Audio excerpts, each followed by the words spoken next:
Alrighty guys, I went out back earlier this morning and I rounded up a master cylinder. This is off of a 90s model GMP 400 OBS Chevy pickup. I think it's actually off of GMC, but you know, that body style of truck. Just took it, yeah, you can see the purple on it right there. I used a marker and I traced it out on this big old thick piece of steel. Not sure how thick that is. Give me a second. I'm going to get off here. I'm going to find the tape measure and we're going to measure the thickness. What is that, guys, right there? Like 3/8 of an inch thick. I mean, that's a thick boy right there. I think that's going to be pretty good for the start of a more modern master cylinder bracket for this. I'm going to have to get, you know, a bunch more measurements, and we're going to have to cut this down and modify it and make it work. But I'm going to cut this hole out.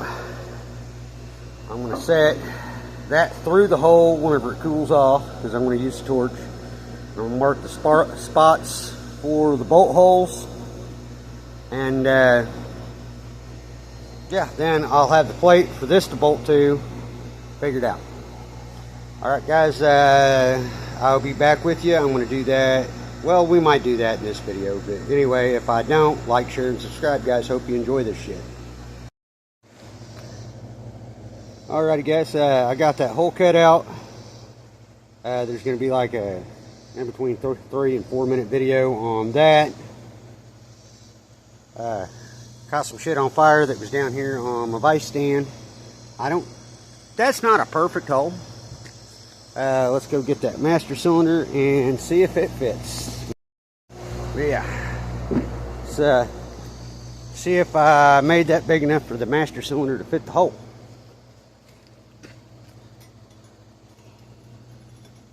Alright, let me get the camera turned.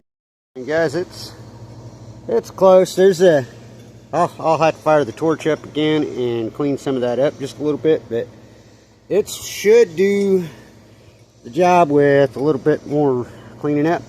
Alright guys, like, share, and subscribe.